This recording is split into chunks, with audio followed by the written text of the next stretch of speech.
প্রিয় লিসেনার্স, এখন যে ঘটনাটি আমি আপনাদের সাথে শেয়ার করতে যাচ্ছি, এই ঘটনাটি আমাদেরকে পাঠিয়েছেন শাহিন হোসেন মিঠু ভাই। ওনার বাড়ি গাজীপুর জেলায়। আর যে ঘটনাটি তিনি আমাদের সাথে শেয়ার করেছেন, এই ঘটনাটি মূলত গাজীপুর জেলার কালীগঞ্জ উপজেলার নাগরী ইউনিয়নের কোন একটি জায়গার ঘটনা। সঙ্গত কারণে স্পেসিফিক ভাবে ওই জায়গাটির নাম বলছি না, কিন্তু ওই জায়গাটির নাম তিনি উল্লেখ করেছেন এবং বলেছেন স্পেসিফিক ভাবে ওই বিশেষ জায়গাটির নাম যেন আমরা না বলি। তো ঠিক আছে, আমরা ওই জায়গাটির নাম উজ্জ্বল রাখলাম। তো এই ঘটনাটি মূলত উনি ওনার চাচাতো ভাইয়ের ওয়াইফ, মানে ওনার এক ভাবির কাছ থেকে শুনেছিলেন।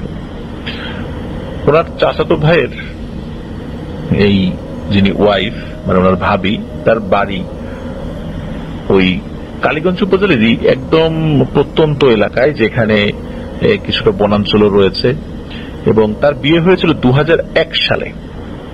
আর বিয়ের পর ওনারা খেয়াল করতেন যে ওনার ভাবি সহজে ওনার বাপের বাড়িতে যেতে চাইতো না। শুরুতে আশেপাশের লোক এবং পরিবারের লোকরা ভেবেছিল হয়তোবা শ্বশুর বাড়ি ভালো লেগে গিয়েছে, স্বামীর প্রতি ভালোবাসা, এই কারণে সে তার বাপের বাড়িতে যেতে চায় না। তো একদিন কি হয়, কৌতূহলবশত এই মিঠু ভাইয়ের মা এই ভাবিকে জিজ্ঞেস করেন যে কি গো বৌমা, তোমাকে তো তোমার বাপের বাড়িতে যেতে দেখি না, যাও না কেন, কোনো সমস্যা নাকি?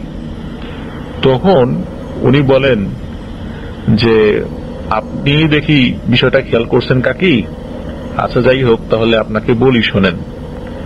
তো মিঠুকে আপনি একটু অন্য ঘরে পাঠাই দেন, ও যদি শোনে তাহলে ভয় পাবে। তখন আবার এই মিঠু ভাইয়ের আম্মা বলে না ঠিক আছে, শুনুক, কোনো সমস্যা নেই। তখন ওই ভাবি বলেন মিঠু ভাইয়ের আম্মাকে যে ওনাদের এলাকায় বেশ কিছু ঝামেলা আছে, আর রাতের বেলা নাকি কেউ যদি বের হয়, বিশেষ করে গভীর রাতে, কিছু না কিছু নাকি কেউ দেখেই, বিশেষ করে ভয়ানক কোনো ব্যাপার।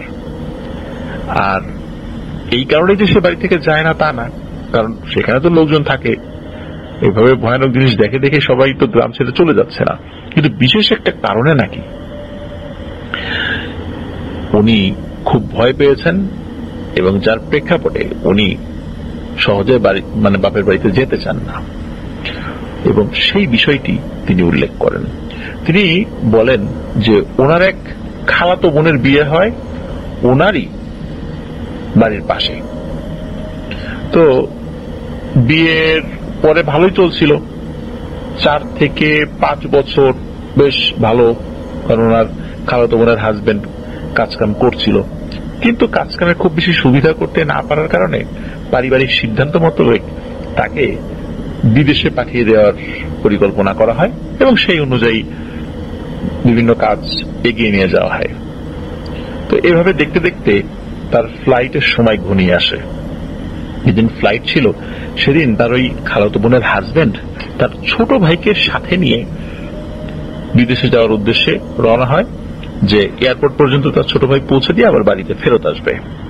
ওই সময়ে এরকম মোবাইল ফোন কিন্তু প্রচলিত হয়নি, আর যোগাযোগ বলতে শুধু টেলিফোনে কল করা যেত। মোবাইল ফোন তখনও মানুষের হাতে ছিল, তবে এতটা মানে হাতে হাতে ছিল না, ছিল অনেক কম ছিল। কোন একটা জায়গায় ওই যে মোবাইল ফোনে 3 টাকা 5 টাকা মিনিটে কথা বলা যেত, বা 2 টাকা মিনিটে কথা বলা যেত, এইরকম আর কি। তো যেই দালালের মাধ্যমে তিনি বিদেশ যাবেন আর কি, সেই দালালও তার সাথে যায়, তার কাছে তার ভিসা পাসপোর্টটা দিয়ে রাখে।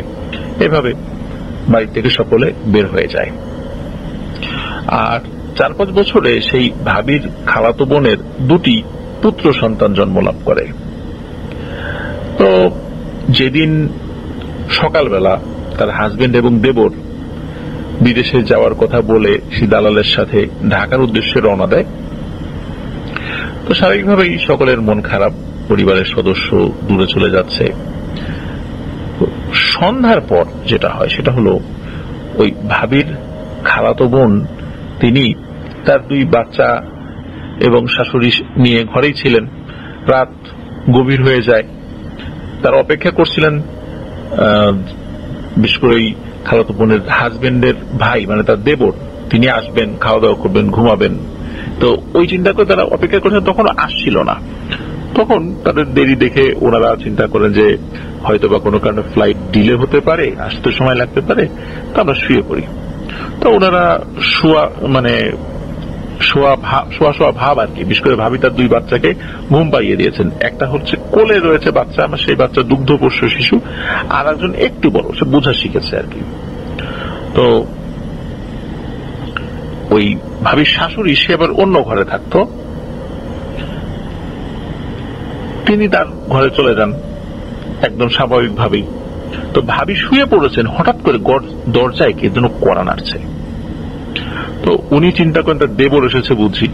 তো তিনি দরজা খুলে অবাক হয়ে যান যে তার স্বামী এবং তার দেবর দাঁড়িয়ে আছে দরজার বাইরে। তখন তিনি অবাক হন যে কি ব্যাপার, তুমি যাও নাই বিদেশে? তখন তার স্বামী গম্ভীর কণ্ঠে বলেন যে আসলে এই ভিসাটা ভুয়া ছিল, এয়ারপোর্টে গিয়ে দেখা গিয়েছে যে এই ভিসাটা ভুয়া, যার কারণে যেতে পারিনি, এই জন্য ফেরত আসছি। তখন বলেন যে ঠিক আছে, ভেতরে আসো, হাত মুখ ধো, খাবার দাবার রেডি করে দেই, নিশ্চয়ই কিছু খাওয়া হয়নি।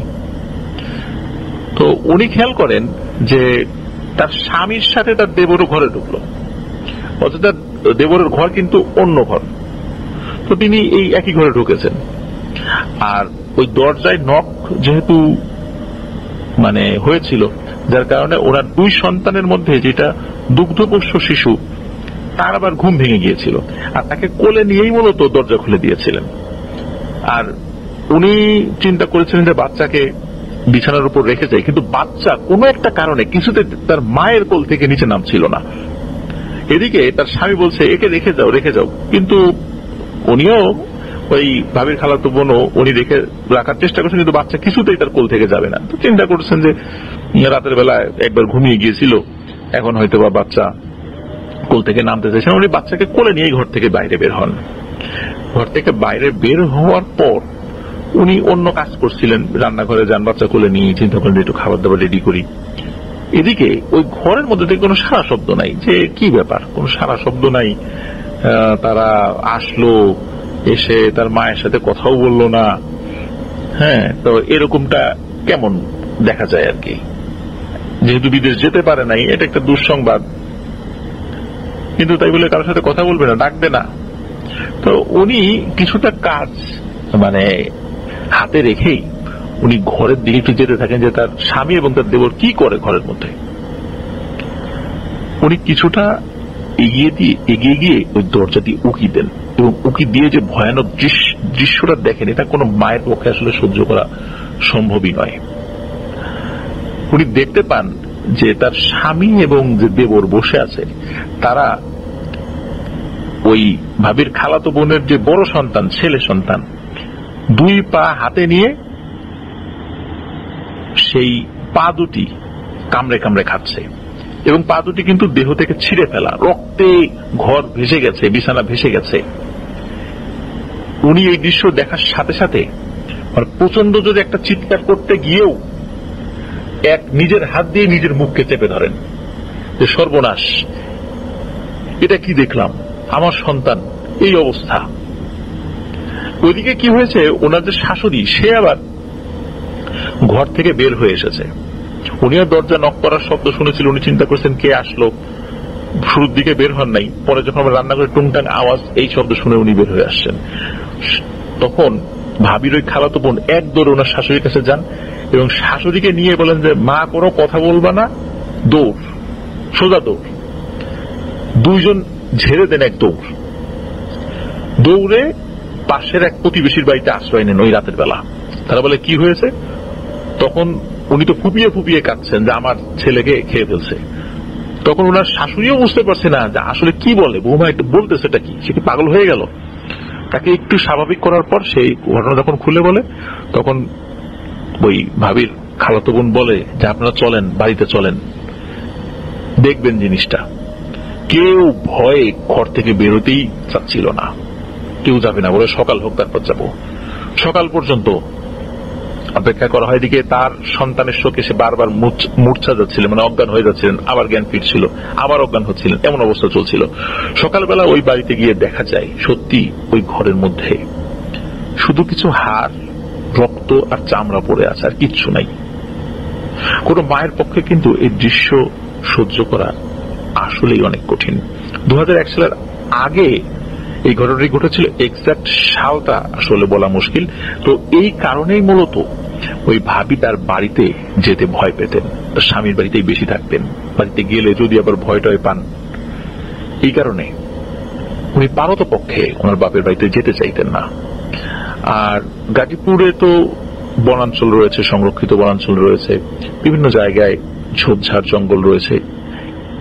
তো এই ধরনের ঘটনা ঘটাটা অস্বাভাবিক কিছু নয়। কারণ হলো, এই ঘটনা ঘটার পর ভালো একজন হুজুরকে ডাকা হয়েছিল। তিনি বলেছিলেন যে এক ধরনের পিশাচ শ্রেণীর দানবাকৃতির জিন রয়েছে, যারা ছোট ছোট বাচ্চাদের খেতে খুব পছন্দ করে।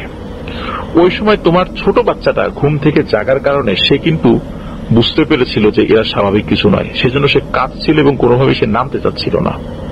ওরা কিন্তু চাচ্ছিল যে এই বাচ্চাটাকেও তোমরা রেখে যাও, মানে তুমি রেখে যাও, কিন্তু সেটা হয়নি, তুমি নিয়ে গিয়েছিলে। যার কারণে আল্লাহর অশেষ রহমতে ওই বাচ্চাটি বেঁচে গিয়েছে। কিন্তু এই বাচ্চাটি ঘুমিয়েছিল, এ আর বাঁচতে পারেনি। তো গভীর রাত্রে কেউ যদি এভাবে ডাক দেয়, হুট করে দরজা খোলা যাবে না, আর ঘরের ভেতর ঢুকতেও দেওয়া যাবে না। এই বিষয়টি ওই হুজুর অবহিত করেন। তো এটি ছিল ঘটনা। প্রিয় লিসেনার্স, এই ঘটনাটি আমার কাছে বেশ ভালো লেগেছে। আর এই ঘটনা সম্পর্কে একটি কথা আমি নিজেও বলতে চাই, কারণ এই ধরনের ঘটনা কিন্তু বাংলাদেশের বিভিন্ন এলাকায় কিন্তু ঘটে। আমি এই টাইপের ঘটনা এর আগেও কিন্তু শুনেছি, আপনারা হয়তো বা শুনে থাকবেন। আর এই টাইপের ঘটনা সত্যি যে এই পরিবারের সাথে ঘটে, বুঝতেই পারছেন সেই বাড়ির মানুষের মানসিক অবস্থাটা কেমন হয়। প্রিয় লিসেনার্স, আশা করছি এই ঘটনাটি আপনাদের ভালো লেগেছে। আবারও স্বাগতম জানাচ্ছি প্রিয় লিসেনার্স জয় বড়ুয়ার আরো একটি নতুন ঘটনায়। এবারের ঘটনাটি শুরু করার আগে কয়েকটি কথা না বললেই নয়। পৃথিবীতে বিভিন্ন ধর্ম রয়েছে, একই ধর্মের কিন্তু বিভিন্ন শাখা প্রশাখা রয়েছে। এক একজনদের ধর্ম বিশ্বাস এক এক রকমের। আমাদের মুসলিমদের মধ্যেও কিন্তু বিভিন্ন ধরনের বিশ্বাস প্রচলিত আছে। বিভিন্ন এলাকায় বিভিন্ন ধরনের বিশ্বাস তাদের মনের মধ্যে প্রচলিত আছে। এগুলো আমরা আমাদের ধর্মের মূল কাঠামোর সাথে মেলাতে পারি না, এবং অনেকগুলোই কুসংস্কারে আচ্ছন্ন আছেন তারা বলে আমরা ধারণা করি। আবার এমন অনেক ব্যাপার রয়েছে যেগুলো জিন কেন্দ্রিক। জিনদের দ্বারা তারা বিভিন্ন উপকার পেয়ে সেগুলোতে তারা আকৃষ্ট হয়ে যান। সেগুলোকে আমরা কুসংস্কার যদিও বা না বুঝে বলি, কিন্তু এটার মূল তাৎপর্য কিন্তু আমরা অনেকেই বুঝতে পারি না। যে একটি কুসংস্কার শুরুটা হয় কিন্তু বিভিন্ন জিনের মাধ্যমে।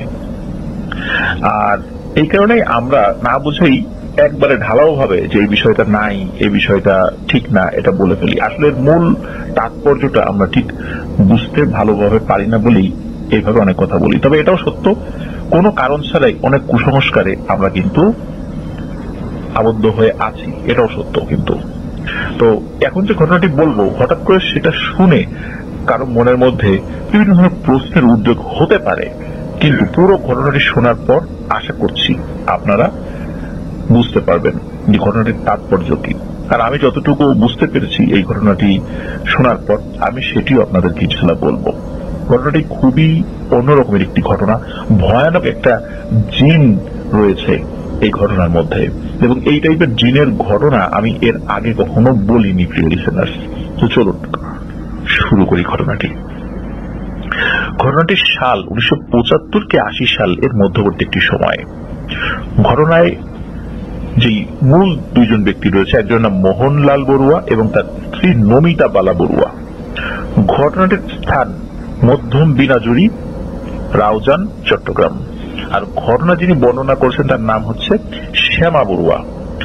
শ্যামা বড়ুয়া ছোটবেলা থেকেই তাদের একজন দিদিমা সম্পর্কিত একজন মহিলাকে চিনতেন, যার নাম নমিতা বালা বড়ুয়া।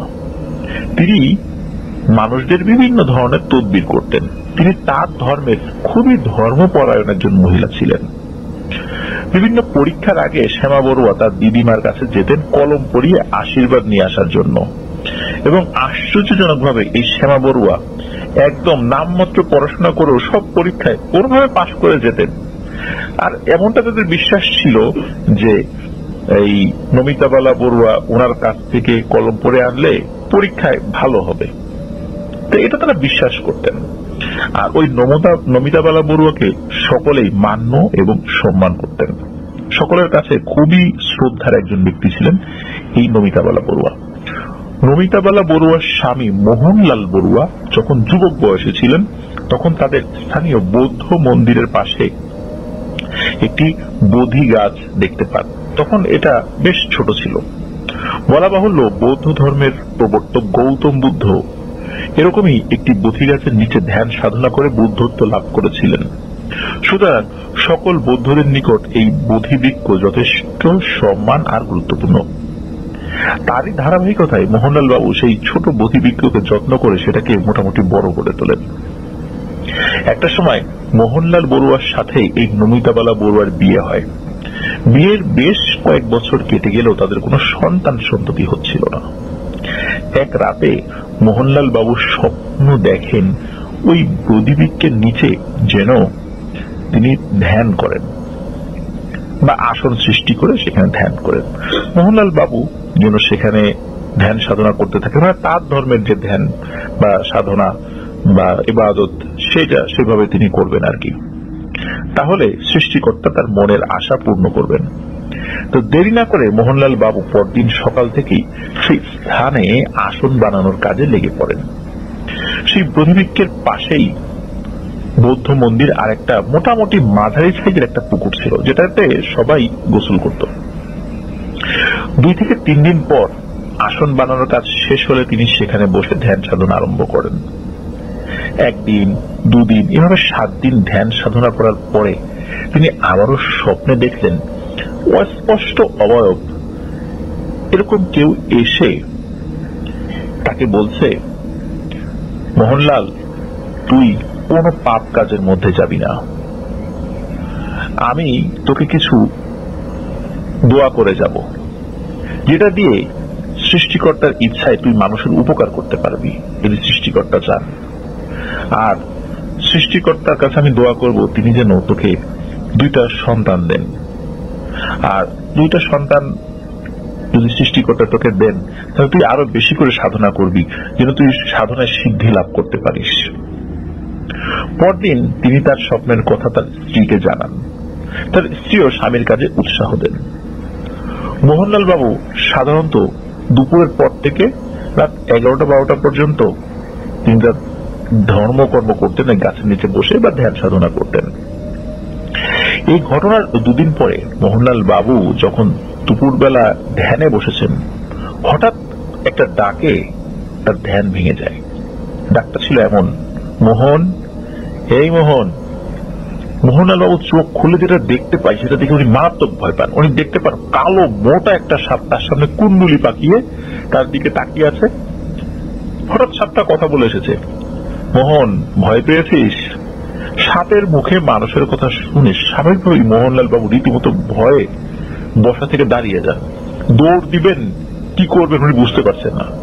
তখন সাপটি আবার বলে ওঠে, এই ভয় পাস নে রে, তোর জন্য আমি একটা ভালো খবর নিয়ে এসেছি। শীঘ্রই সৃষ্টিকর্তা তোর ঘরে একটা সন্তান দেবেন। আশা করছি সেই সন্তানটি ছেলে সন্তান হবে। আর এরও বছরখানেক পরে সৃষ্টিকর্তা তোর ঘরে আরো একটি সন্তান দেবে। আমি আশা করছি সৃষ্টিকর্তা সেই সন্তানটিও তোকে ছেলে সন্তান দেবেন। তাদের খুব যত্ন করে রাখবি, আর তাদেরকেও বলবি যে এখান থেকে এই এখন থেকে এই বোধিবৃক্ষের নিচে তারাও পরিণত বয়সে যেন তারা তাদের ধর্মকর্ম করে আর যেন ধার্মিক হয়। আর আজ থেকে তুই আরো বেশি সাধনা করিস, কেননা আমি মাঝে মাঝে তোর সাথে কথা বলতে আসবো। তুই আমাকে দেখে ভয় পেতে পারিস, এই জন্য তুই আর শুধু আমাকে দেখতে পাবি না, কিন্তু আমার কথা শুনতে পারবি। এসব কথা শুনে মোহনলাল বাবু অবাক হয়ে দাঁড়িয়ে রইলেন এবং সাপটা নিচ থেকে ধীরে ধীরে সেই স্থান ত্যাগ করে কোন দিকে যেন চলে গেল।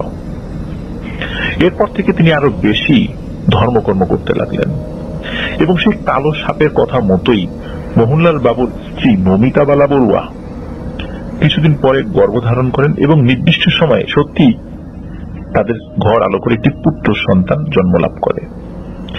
এদিকে মোহনলাল বাবু তার ধ্যান সাধনায় আরো বেশি মনোযোগী হন। একদিন তিনি তার ধ্যানে দেখতে পান ওই যে পুকুর বৌদ্ধ মন্দিরের পাশে, সেই পুকুরের একদম গভীর একটি যক্ষ, এক পিশাচ যক্ষ বসবাস করে। তিনি গ্রামের সবাইকে ডাক দেন এবং বলেন ওই পুকুরে কেউ যেন অসময়ে গোসল না করে। গ্রামের সবাই প্রথম থেকেই এই মোহনলাল বাবুকে ভণ্ড মনে করত এবং তার সাধনা অনেকের কাছে হাস্যকর মনে হতো।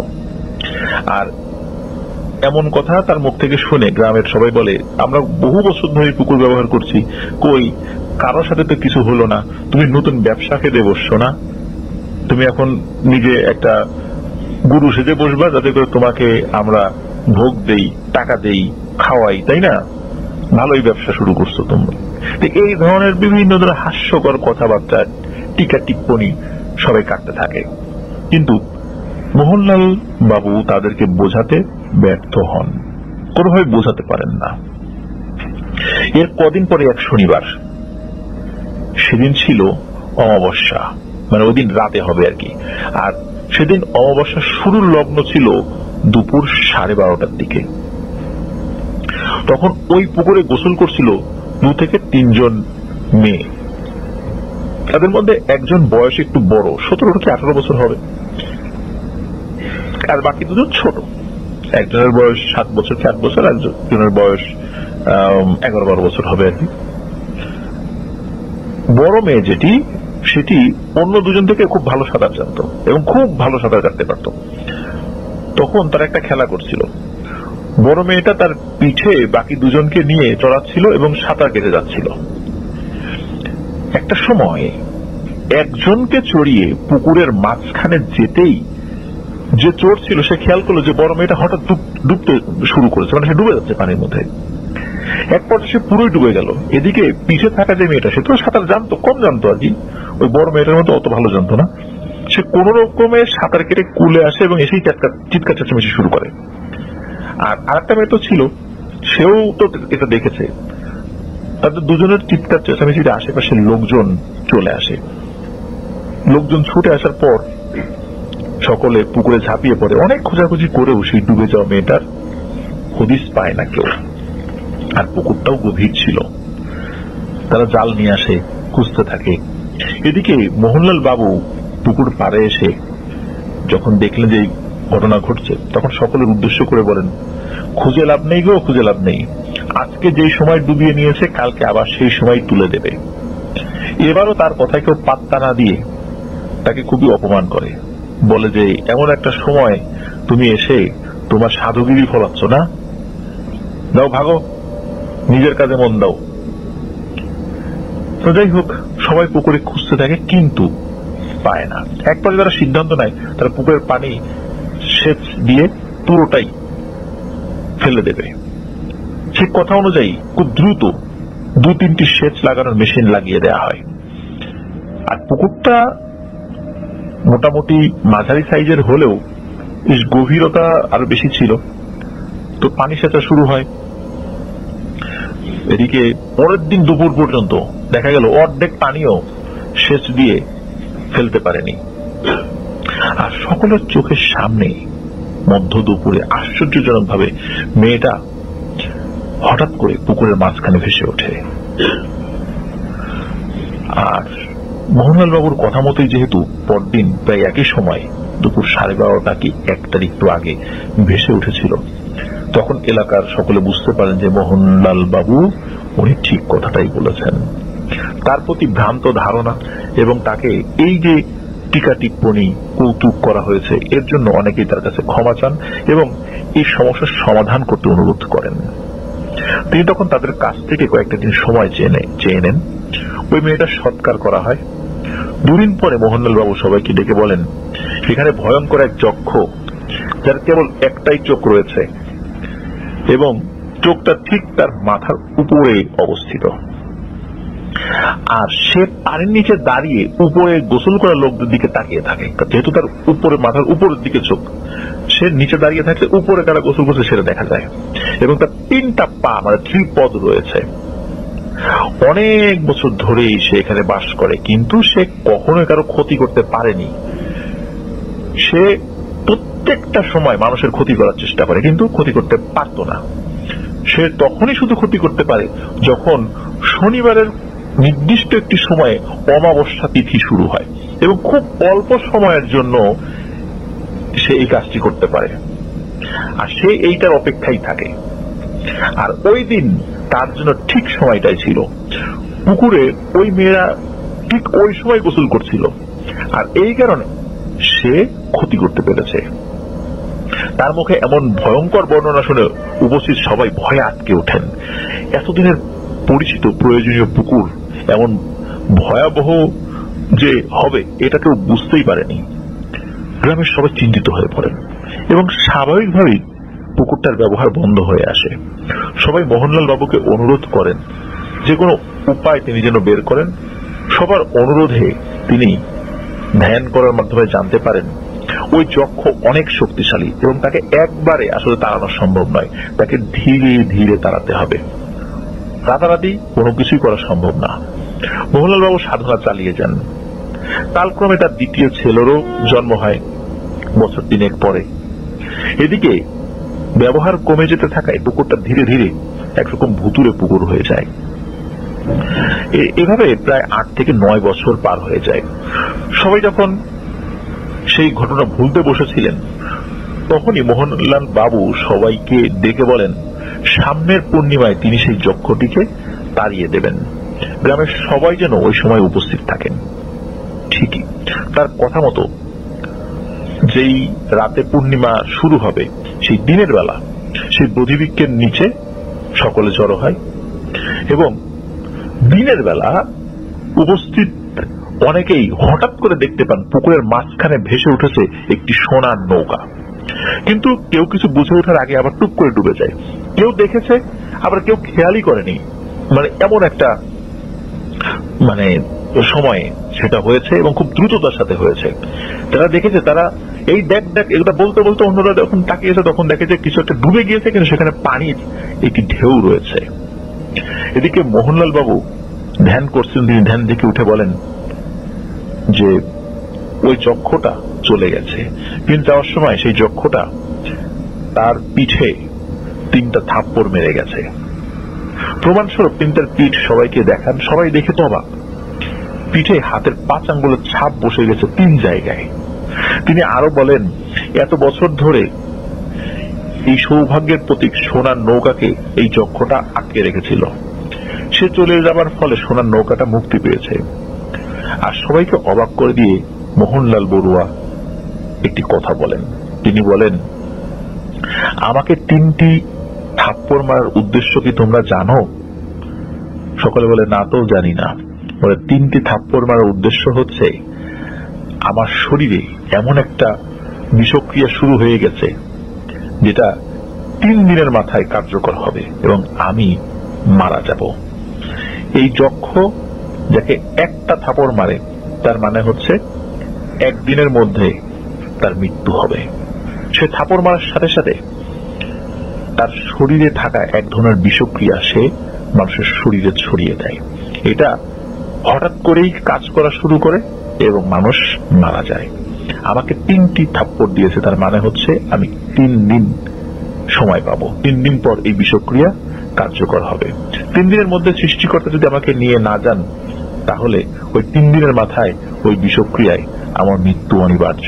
যদি না সৃষ্টিকর্তা আমাকে তার ক্ষমতায় বাঁচিয়ে না দেন, তবে তোমরা সবাই জেনে রাখো আমি 3 দিনের মধ্যেই মারা যাচ্ছি। নিজের মৃত্যুর অগ্রিম সংবাদ বলে দেওয়ায় উপস্থিত সকলের মধ্যে শোকের ছায়া নেমে আসে। এটা কিভাবে সম্ভব? কিন্তু আসলে হলেও তাই। মোহনলাল বাবুর ঘোষিত দিনে তার বাড়িতে সবাই উপস্থিত হয় তার মৃত্যু দেখবার জন্য। তার বাড়িতে তার মৃত্যুর জন্য শোয়ানোর ব্যবস্থা এবং আনুষঙ্গিক বিষয় তৈরি করে দেওয়া হয়। তিনি তার স্ত্রী এবং সন্তানদের বিভিন্ন উপদেশ দিয়ে দেন। কিছুক্ষণ পর পর তার ঘরে গিয়ে ডেকে ডেকে দেখা হতো তিনি মারা গিয়েছেন কিনা। সকলকে অবাক করে দিয়ে এবং সকলকে শোকের সাগরে ভাসিয়ে দিয়ে ওই দিন বিকেলেই তার মৃত্যু হয়। তার মৃত্যুর মাত্র 5 থেকে 10 মিনিট আগেই কেউ ডেকে গিয়েছিল। তিনি আওয়াজ দিয়েছিলেন, হ্যাঁ আমি এখনো আছি। তিনি শুয়ে শুয়ে প্রার্থনা করছিলেন সৃষ্টিকর্তার। কিন্তু এর কিছুক্ষণ পর ওনার স্ত্রী ওনাকে ডাকতে যান, তখন আর কোনো আওয়াজ আসে না। তখনই তার স্ত্রী কান্নাকাটি শুরু করেন এবং সকলে মোহনলাল বাবুর কাছে এসে দেখতে পান মোহনলাল বাবু মারা গিয়েছে। পুরো গ্রাম এবং আশেপাশে এমন বিরল ঘটনা জানাজানি হয়ে যায়। মোহনলাল বাবুর সৎকার করা হয় এবং মোহনলাল বাবুর পরামর্শ বা ওসিয়ত অনুযায়ী ওনার স্ত্রী ধ্যান সাধনায় মগ্ন হন। এক পূর্ণিমার রাতে ওনার স্ত্রী ধ্যান করছিলেন। তিনি ধ্যানে দেখতে পেলেন পুকুরে আবার সেই সোনার নৌকা ভেসে উঠেছে। তিনি তার ধ্যান থেকে উঠে পুকুরের দিকে এগিয়ে গিয়ে দেখতে পান ঠিকই সেই সোনার নৌকা পুকুরের মাঝখানে ভাসছে। তিনি দেখে অবাক হলে বুঝতে পারেন তার সাথে ভালো কিছু হতে চলেছে। এমন চিন্তা করতে না করতেই তার চোখের সামনে হঠাৎ টুপ করে সোনার নৌকাটা আবার ডুবে যায়। আর তিনি খেয়াল করলেন সেই সোনার যে নৌকা, ওই নৌকার ঠিক উপরে নৌকার জায়গা ঘিরে বাতাসে কালো কিছু একটা ঘুরছে। কিছুক্ষণ পরে সেটাও বাতাসে মিলিয়ে যায়। ঘটনার আকস্মিকতায় তিনি কতক্ষণ ব্যাপী দাঁড়িয়েছিলেন আসলে সেটা নিজেও বুঝতে পারেনি। তো যাই হোক, সেখান থেকে তিনি নিজের ঘরে এসে এই চিন্তা করেন এবং উনি ওনার ধ্যান সাধনা চালিয়ে যেতে থাকেন। সাধনার বেশ কদিন পার হলেও তিনি যেটি দেখেছিলেন সেটির রহস্য ভালো করে উন্মোচন করতে পারেন না। এদিকে মোহনলাল বাবুর মৃত্যুর পর পুরো গ্রাম জুড়ে অঘটনের শুরু হয়ে যায়। কারো বাড়িতে আগুন লাগা, একই দিনে 3 জন মানুষ মারা যাওয়া, অহেতুক মানুষের ঝগড়া বিবাদ, ফলস গাছ রাতারাতি মরে কাঠ হয়ে যাওয়া, এরকম অদ্ভুত সব ঘটনা ঘটছিল। এক সন্ধ্যায় ধ্যানে বসে নমিতাবালা কাঁদছিলেন, আর ঠিক তখনই সেই কালো সাপটি এসে তাকে দর্শন দেন এবং বলেন যে, নমিতা, যতদিন এই সোনার নৌকায় পুকুরে থাকবে ঠিক ততদিন এই যক্ষটি গ্রাম ছেড়ে যাবে না। মোহনলাল অনেক কষ্টে এই যক্ষটিকে পুকুর থেকে তাড়ালো, গ্রাম থেকে তাড়াতে পারেনি। আর এই যক্ষটি দীর্ঘদিন এই নৌকাকে নিজের করে রেখেছিল, যার ফলে এই নৌকার একটি দৈবিক শক্তিতে সেও শক্তিশালী হয়ে গিয়েছিল। এখন নৌকাটি ছাড়া সে অসহায় হয়ে পড়েছে। যে কোনো উপায়ে সেই নৌকাটা ফেরত পেতে চায়, যে কোনো উপায়ে ওই পুকুরে সে আবার আবাস কাটতে চায়। তখন নমিতাবালা এই সমস্যার সমাধান চান। তখন ওই সাপটি তাকে বলেন, এই সমস্যার সমাধান একটু কঠিন রে, কঠিন। তোর স্বামীকে আমি বাঁচাতে পারিনি, কারণ ওই যক্ষটি যখন এসেছে তখন আমি অনেক দূরে ছিলাম, আর এই সুযোগেই তোর স্বামীর পিঠে সে থাপ্পড় মেরে চলে গিয়েছে, আর যার কারণে 3 দিনের মাথায় তোর স্বামীর মৃত্যু হয়েছে। আমি চেষ্টা করব তোকে বাঁচানোর জন্য, এবার তোর সাথে সাথে থাকবো, কিন্তু সৃষ্টিকর্তা যাকে নিয়ে যাবেন তাকে তো আমি বাঁচাতে পারবো না। আসলেই তোর স্বামীর মৃত্যু ওই লেখা ছিল, এই কারণে সে চলে গেছে। আমি আমার জায়গা থেকে চেষ্টা করতে পারি, কারণ আমিও শক্তিশালী একটা জিন, কিন্তু আমি ভালো জিন, আর ও আমার থেকেও শক্তিশালী, কিন্তু সে খারাপ। আমি ওর সাথে যুদ্ধ করার জন্য এই কারণে সাহস পাই, কারণ আমি ভালো, আমি মানুষের উপকার করতে চাই। আমি চেষ্টা করব, সে যত কঠিনই হোক না কেন, প্রয়োজনে আমি আমার জীবনকে বাজি রাখবো, তুইও তোর জীবনকে বাজি রাখ, চেষ্টা চালিয়ে যা। আর মনে রাখিস, এই সৌভাগ্যের প্রতীক সোনার নৌকা কেবল কোন নিষ্পাপ মানুষই লাভ করতে পারে। কোন পরিণত বয়স্ক মানুষ আসলে নিষ্পাপ হতে পারে না, কোন মানুষ পারে না, কোন জিনও পারে না। এখন এই জন্য প্রয়োজন কোন সদ্য জন্মানো জীবিত বাচ্চা বা মৃত নিষ্পাপ বাচ্চা, তাকে এই পুকুরে গোসল করাতে হবে। যদি জীবিত বাচ্চা হয় তবে গোসল করার সাথে সাথে কিন্তু সে মারা যাবে, আর যদি মৃত বাচ্চা হয় তবে তাকে গোসল করার পর এই যে বোধিবৃক্ষ এর নিচে তাকে দাফন করে দিবি। এই বলে ওই সাপটি অদৃশ্য হয়ে চলে যায়। পরদিন নমিতাবালা বড়ুয়া গ্রামের দায়িত্বশীল কয়েকজনকে ব্যাপারটা খুলে বলেন, কিন্তু কাজটি অনেক কঠিন হওয়ায় সবাই চিন্তিত হয়ে পড়েন। কিন্তু স্রষ্টার সহায় হলে সবকিছুই সম্ভব। এই ঘটনা বর্ণনাকারী শ্যামা বড়ুয়ার নানার কাকাতো ভাইয়ের ওয়াইফের ডেলিভারির সময় ওই নবজাতক শিশু মারা যায়। আর গ্রামবাসীর অনুরোধে সেই বাচ্চাকে সেই পুকুরে অন্তিম গোসল করিয়ে ওই বধিবৃক্ষের নিচে দাফন করা হয়। তখন পর্যন্ত কোনো সমস্যা হয় না, কিন্তু গভীর রাতে নমিতাবালা স্বপ্নে দেখেন 3 পা বিশিষ্ট কালো একটা লোক কবর খুঁড়ে সেই বাচ্চাকে তুলে নিয়ে যেতে চাইছে। তিনি ভয়ে চমকে ঘুম থেকে উঠে যান, আর দেরি না করে শোয়া থেকে উঠে বসে সেই বধিবৃক্ষের কাছে গিয়ে যে দেখতে পান, সেই দেখার জন্য তিনি মোটেও প্রস্তুত ছিলেন না। দেখতে পান ঠিকই কালো একটি লোক কবর খুঁড়ছে। নমিতাবালা বড়ুয়াকে দেখে সেই লোকটি মাথা নিচ দিকে দিয়ে, মানে আমরা নামাজের সময় রুকু করি না, ঠিক ওই অবস্থায় মানে ঝুঁকে এক দৌড়ে পালিয়ে যায়।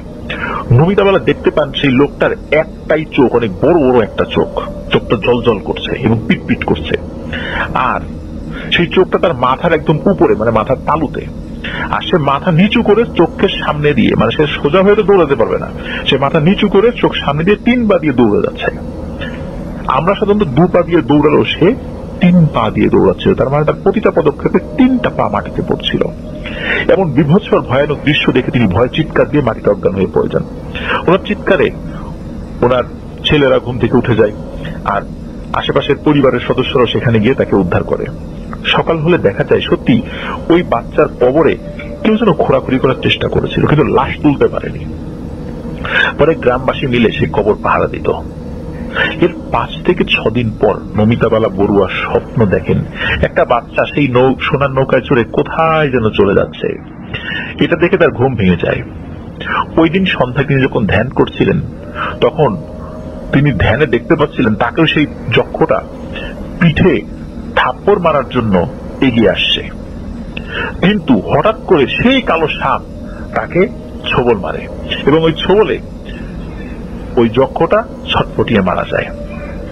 কিন্তু চোখ খুলে উনি কিছুই দেখতে পান না। কিন্তু ওই কালো সাপটি পরবর্তীতে নমিতাবালা বড়ুয়াকে বলেন যে, নমিতা, তোর ভাগ্যটা ভালো, আমি এবারও আমার বিশেষ একটা কারণে দূরে ছিলাম, আর এই সুযোগটাই ওই যক্ষটা নিয়েছিল। কিন্তু আমার অনুসারী যারা আরো আছে জিনেরা আমার কাছে সে খবর জানায় যে যক্ষটা তোকে মারার জন্য এগিয়ে আসছে। তখন আমি দ্রুত চলে আসি। আমি ভয় পাচ্ছিলাম, আমি আসার আগেই না তোর পিঠে থাপ্পড় মেরে বসে, কিন্তু আমি এসে দেখি যে তোর কাছাকাছি এগিয়ে এসেছে, আর তখনই আমি ওকে ছোবল মারি। ওই যক্ষটা চিরতরে মারা গেছে। আর এই যে সোনার নৌকা, এই নৌকাটিও মুক্তি পেয়েছে। আর মনে রাখিস, তোরও সময় শেষ হয়ে আসছে তোর স্বামীর মতো।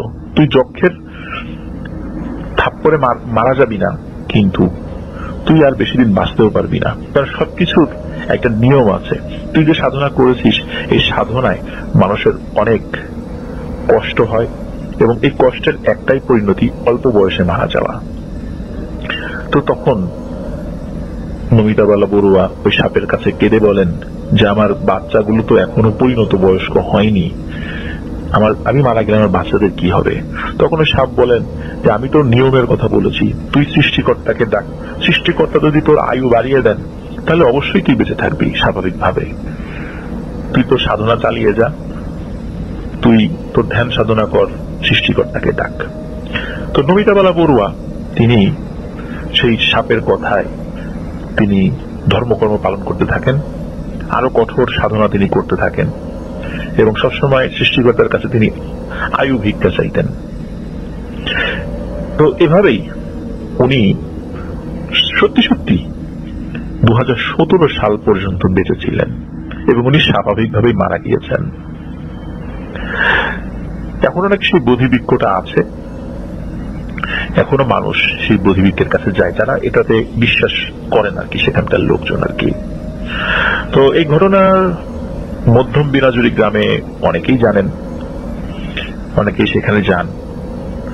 এটাই আমাদেরকে জানিয়েছেন জয় বড়ুয়া, শ্যামা বড়ুয়ার মাধ্যম দিয়ে। লিসেনার্স, এই ঘটনাতে কিন্তু একটা চমৎকার শিক্ষা রয়েছে আমাদের জন্য। সেটি হচ্ছে যে জিনেরা কিন্তু তারা জাদুবিদ্যার প্র্যাকটিস করে অনেক শক্তিশালী হয়। প্রত্যেকটা ধর্মেই কিন্তু এই সুপার ন্যাচারাল এন্টিটি গুলো রয়েছে। মুসলিম ধর্মাবলম্বী যেমন জিন রয়েছে, তেমন অন্যান্য ধর্মাবলম্বী জিন রয়েছে, এমনকি নাস্তিক জিনও রয়েছে। তো এরকম নাস্তিক দিনের ঘটনাও কিন্তু আমি একবার বলেছিলাম প্রিয় লিসেনার্স, আমার মনে পড়ে।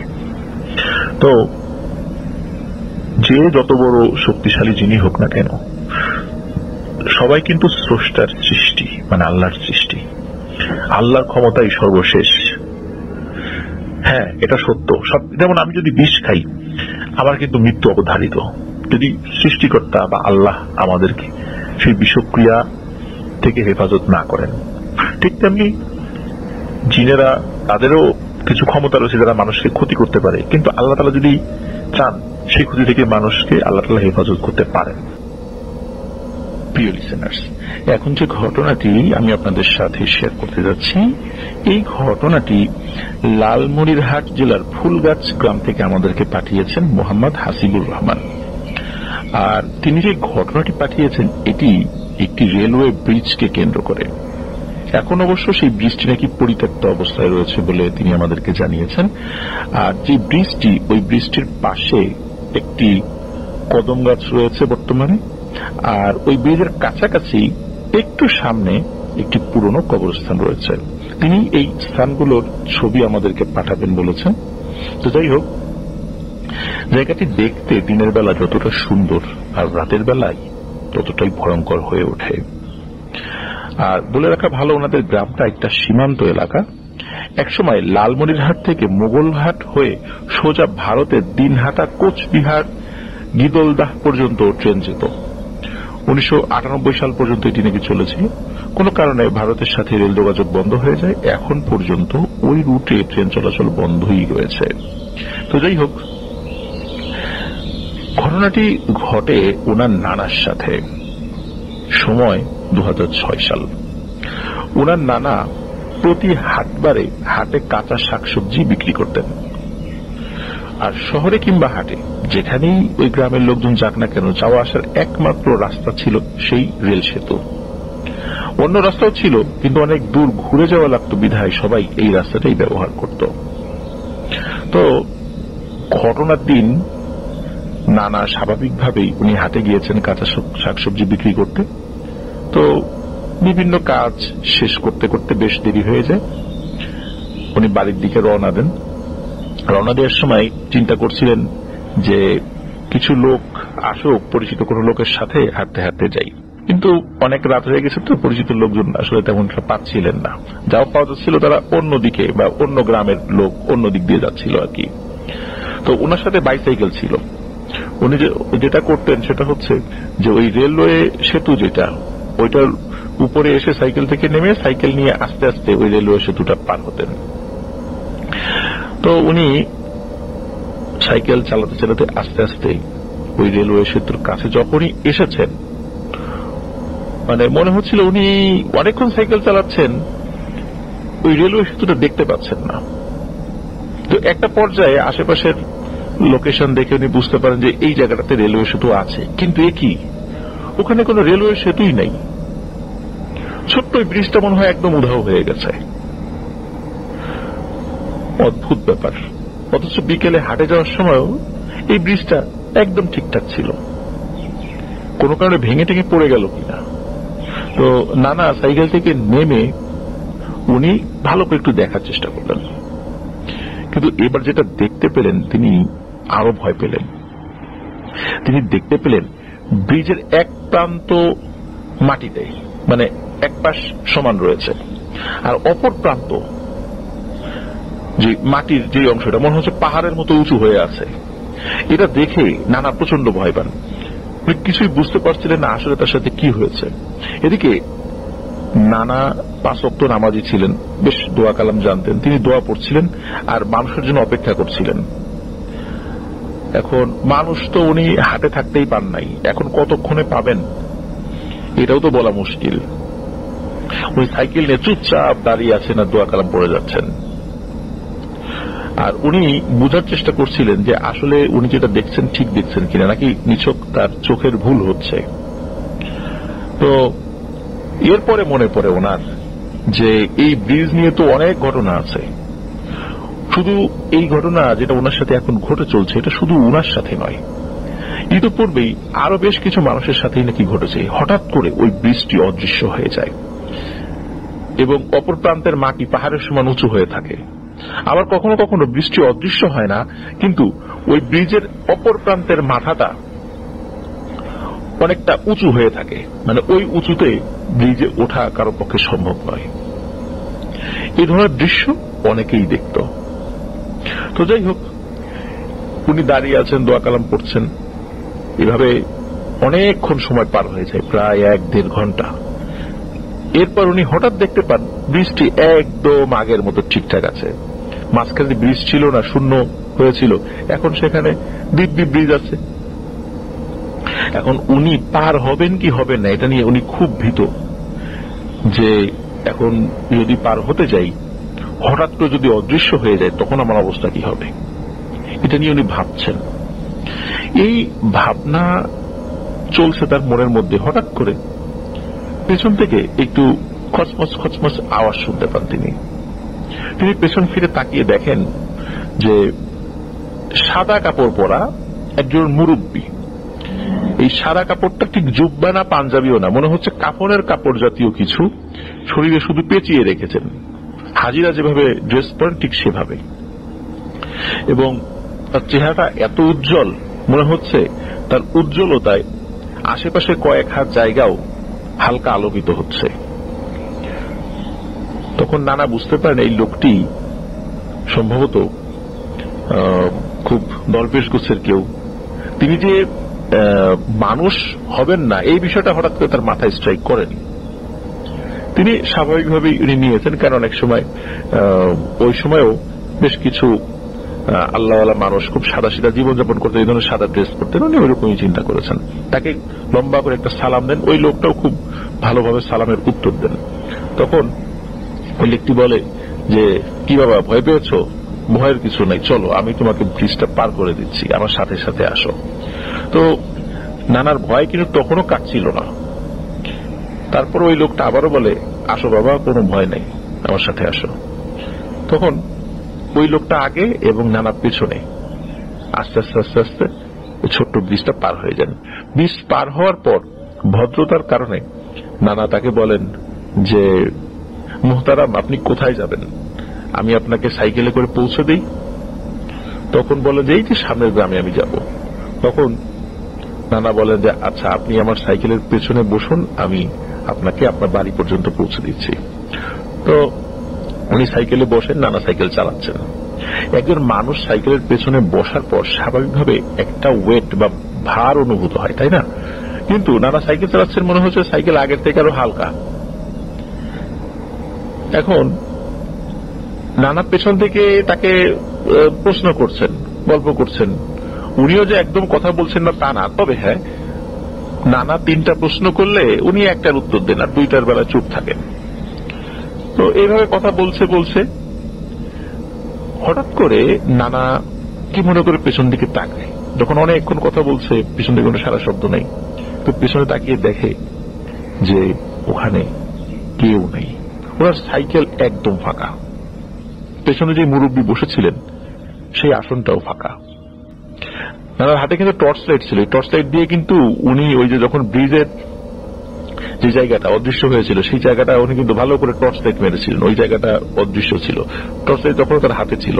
তো টর্চ লাইট দিয়ে উনি পেছন দিকে যতদূর আলো যায় উনি মারেন, কিন্তু কাউকে দেখতে পান না। তখন তিনি বুঝতে পারেন যে আসলে উনি এতক্ষণ যার সাথে এসেছিলেন তিনি খুবই সম্মানিত একজন জিন হবেন, কোনো মানুষ হবেন না।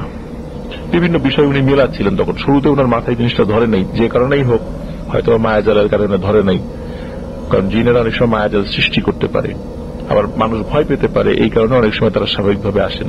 তখন উনি বিষয়টা চিন্তা করেন এবং ভাবতে ভাবতে বাড়িতে চলে যান। রাত্রে কিছু বলেন না। সকালবেলা তিনি তার মায়ের কাছে, তখনও তার নানার মা জীবিত ছিলেন, তো এটা বলেন। তখন তার নানার মা মসজিদের ইমাম সাহেবকে ডেকে নিয়ে আসেন বাড়িতে।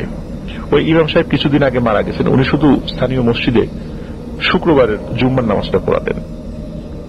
তো নানার কাছ থেকে সবকিছু শুনে ইমাম সাহেব 2 দিন সময় নেন এবং 2 দিন পরে উনি জানান যে এই ব্রিজের নিচ দিকে বেশ কিছু দুষ্ট জিন রয়েছে। এই জিনগুলো মাঝে মধ্যে মানুষকে এইভাবে বিরক্ত করে। হঠাৎ করে এমন একটা দৃষ্টি বিভ্রম করে দেয়, মনে হয় যে ওই জায়গাটা ব্রিজটা নেই, কিন্তু আসলে ব্রিজটা ব্রিজের জায়গায় রয়েছে, কিন্তু মানুষ দেখে নাই। কেউ যদি সাহস করে ওই ফাঁকা জায়গাটায় পা রাখে তখনই ব্রিজটা আগের মতো হয়ে যাবে, কিন্তু ভয়ে মানুষ এটা করতে পারে না। আর এই জায়গাটা এরকম হওয়ার পেছনে কারণ হলো মহান মুক্তিযুদ্ধের সময়ে অসংখ্য মানুষকে, নিরীহ মানুষকে হত্যা করে ব্রিজের নিচে ফেলে রাখা হয়েছিল। এমন একটা আতঙ্ক সেখানে বিরাজ করত যে সেই মানুষগুলোকে কবর দেওয়ার মতো লোক ভয়ে আসতে পারত না। সেখানে পানিতে ভেসে গেছে বা পাশে পড়েছিল, পচে গেছে, হাড়গোড় পড়েছিল। পরবর্তীতে ছোট বাচ্চারা সেই মাথার খুলি হাড়গোড় নিয়েও নাকি খেলতো, তারা বুঝতো না আর কি। তো এভাবেই বহু মানুষের মৃত্যু এই ব্রিজের নিচে হয়েছিল। কারো মৃত্যু ওখানে আহত অবস্থায় পড়ে হয়েছে, আবার কারো তো আগে থেকে মেরে সেখানে ফেলে রেখে গেছে। তো এই কারণে ওই জায়গাটাতে এই ধরনের ঘটনা ঘটে এবং কিছু দুষ্টু জিন ওখানে এসে আশ্রয় নিয়েছে। তো প্রিয় লিসেনার্স, এটি ছিল ঘটনা। তো অসংখ্য ধন্যবাদ আমাদের হাসিবুর রহমান ভাইকে চমৎকার একটি ঘটনা আমাদের সাথে শেয়ার করার জন্য। আর উনি বলছিলেন যে ওনার খালু, এই হাসিবুর রহমান ভাইয়ের খালু, তিনি এখনো জীবিত আছেন। তিনি মূলত এই লাশের ব্যাপারগুলো বলেছেন এবং বলেছেন যে কিছু লাশ মাঝে মাঝে এত হয়ে যেত যে কিছু কিছু লাশ মানুষ সাহস করে, কিছু কিছু লাশ কোন জানাজা ছাড়াই মাটিতে পুঁতে রাখতে বাধ্য হতো, এতটা সময় তাদের থাকতো না। তো উনি মূলত এই খালু পরবর্তীতে বিষয়টা সত্যতা বলেন যে হ্যাঁ আসলে এরকম হয়েছিল সেখানে। তো প্রিয় লিসেনার্স, আপনারা যারা এখনো আমাদের চ্যানেল সাবস্ক্রাইব করেনি তারা দ্রুত সাবস্ক্রাইব করে ফেলুন।